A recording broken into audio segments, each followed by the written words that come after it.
Well, thank you so much to our incredible presenters today. I just want to say again, thanks Jordan, thanks Alana, thanks Jeanette, thanks Jane, Alex, Nancy, and Star as well for the incredible work that you're doing. I'm not sure if I have access to the Q&A, so if folks have any questions for our two presentations today, feel free to pose them in the live chat and I will monitor that instead. So I'm just going to, before I see any questions, I'm just going to pose, we'll give an opportunity for our two presenters just to follow up on the work that they're doing and how it is really impacting the movement to end homelessness. Anyone?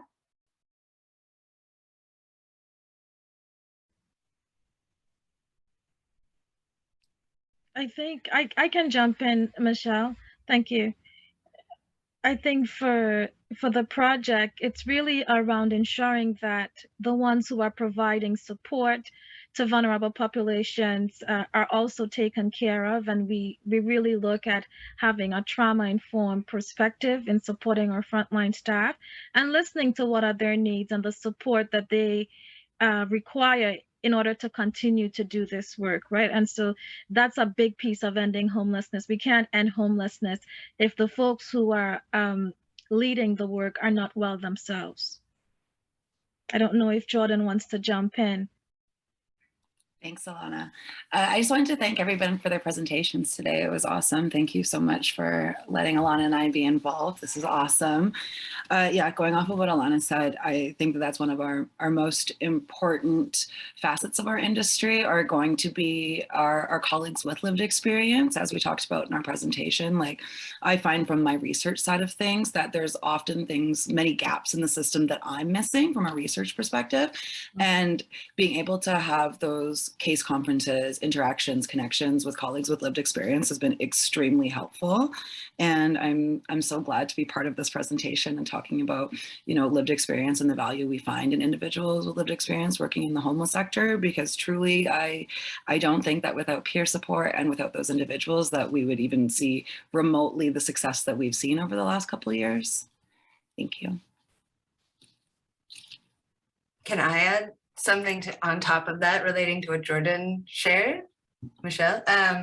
I think this is a huge part of our network, and I was excited to rewatch this because our network is so full of people doing amazing work on all kinds of fronts: research, peer supports and frontline work, and doing informal organizing. And so I think for me, ending homelessness involves acknowledging that people with lived experience can take on any kind of role if they're supported to do so. So they can take on leadership roles, and they actually must take on leadership roles because we provide a perspective, and as you were saying, this kind of connection with people that I think is lacking in a lot of spaces where we can hear people talk about our experiences and say, I don't think that's the whole story. And so I think the network for me has been a great support because people can bring diverse experiences of homelessness into their broader expertise and work. I actually really support that, Jane. And I think that one of the things that's been really instrumental in my own learning about like my own lived experience and engaging with other folks with lived experience, and actually a lesson I've learned from you, Jane, is helping folks gain new skills and have access to training to supplement the skills and training that they already bring to the table. So I think one of the most important things is if you have folks with lived experience who you want to bring to the table, provide opportunities to develop like leadership skills or skills in areas that they may not already have had access to train in. And I think that's one of the ways that we can kind of like lift while we climb and bring our peers into spaces that we may have been excluded from previously. I think just to add on to that is just that we also need organizations that are providing that space so that we can be upfront about our lived experience. That has not always been my case. And I know being a part of this network has really helped me to get to a place where I'm able to speak about my lived experience. And then that helps other people within that organization do the same. If I could just add on something to what Nancy was just saying, thank you for sharing, Nancy. I also think one of the most important things in, elevating our colleagues with lived experience into management positions, positions of policy development, I think a huge part of that is, breaking down those power dynamics.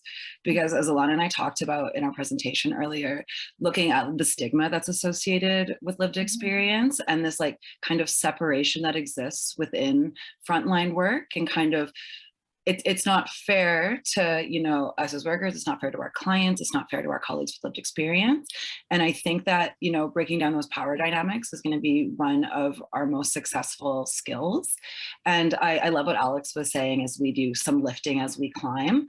And I think that's one of the things that's most important moving forward is the power dynamics, because it's very difficult to connect with anybody if, you're sitting higher, sitting lower, or you can't even express any of your own experiences based on those power dynamics that are existing within our industry. Absolutely. I think, can I say something? And it kind of relates to both. So I just wanted to share that, this was the first time in a position that I identified as having lived experience. And it wasn't necessarily because I was concerned about the stigma about my past. I'm proud of the communities that I came from, and I'm proud of what we've gone through and how we supported one another to survive it. It was more because the idea of being held up as an example of the myth of meritocracy, that if you just try hard enough, you can redeem yourself and then end up on the other side of the desk. It crippled me. It made me not want to share my lived experience. And I think that, if I think about the plenary discussion, we have a long list of research that's talked about how important lived experience is. And what I'm really keen on seeing, and I hope in part with this great presentation that LiveX did, I want to see organizations start to make visible the structural, the HR policies they have that entrench this kind of inequity. Like if we're coming to your organizations and working with you, we're in it with you. We're saying you don't have to try to hide that those things are built into the system of your organization.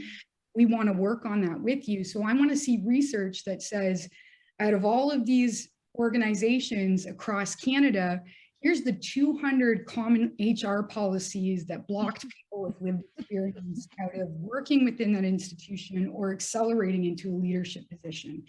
And that's the kind of research that I really want to get my hands on and see. Yeah, Go ahead.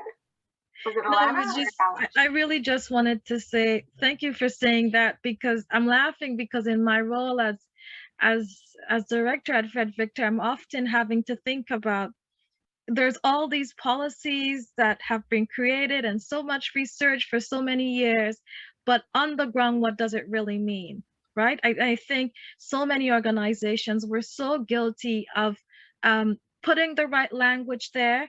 On paper, our policies look so well and robust, but is it really reflective of what needs to happen on the ground, right? And it's putting those best practices in motion, right? That's what I think excites me and keeps me doing this work. But how do we do that? And I think it's really ensuring that folks with lived experience are part of the decision-making process. And Jordan and I have talked about this. Make room at the table. No, we're at the table already, right? There's no need for you to make room at the table. We're at the table, but we certainly want you to listen to our voices. Yeah. Incredible points that you've made. I think, I always ask myself, well, a couple of things, because I'm also a person with lived experience, but why do so many people who have experienced homelessness tend to actually be involved in this movement and, work in the sector and work in the field and work on the front lines?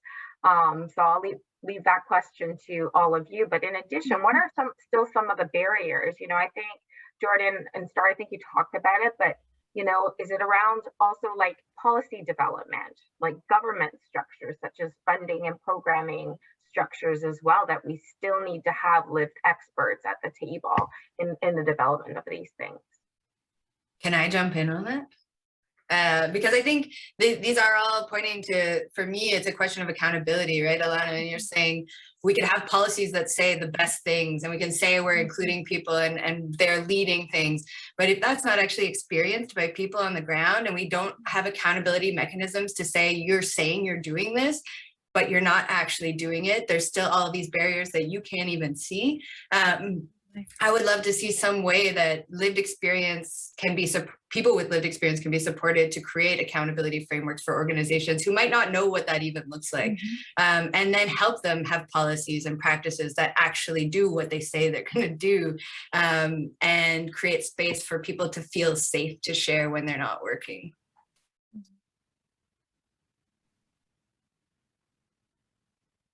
Anyone else?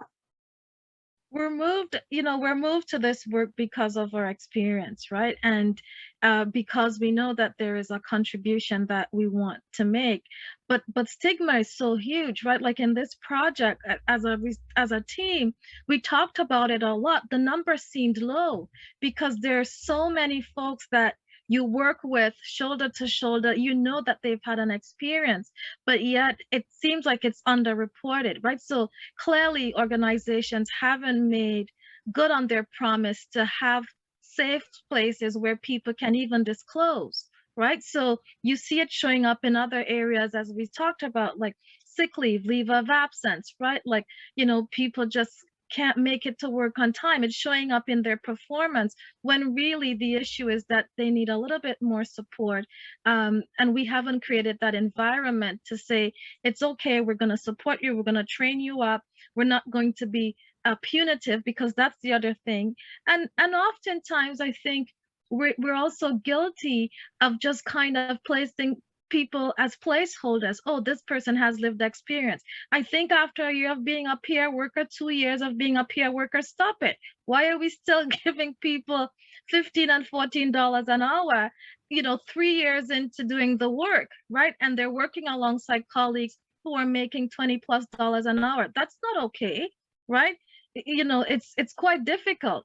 And so I think, I think we certainly have to get better at making the policies do what they're supposed to do, be transparent, be accountable, and be okay to push back to our funders and say, we need funding that focuses on staff. It took the pandemic for people to recognize within the homeless sector that there needs to be more focus on frontline staff. I mean, but this research project has been saying that through Jeanette, right? And the work that she has done, like, there's something to be said about that. But here we are, it's now the buzzword. What happens a year from now is my concern, right? Yeah. We only have like less than 25 seconds left. I just wanted to say, goodness, thank you to all the work that's being done at Fred Victor, and of course the LivX network. Thank you for your presentation today. You're all incredible bodies, and I'm just humbled to work alongside of you in this mission to end homelessness. So thanks again, and thanks for everybody who joined us in this presentation, and enjoy the rest of the conference. Thank you. Thank you.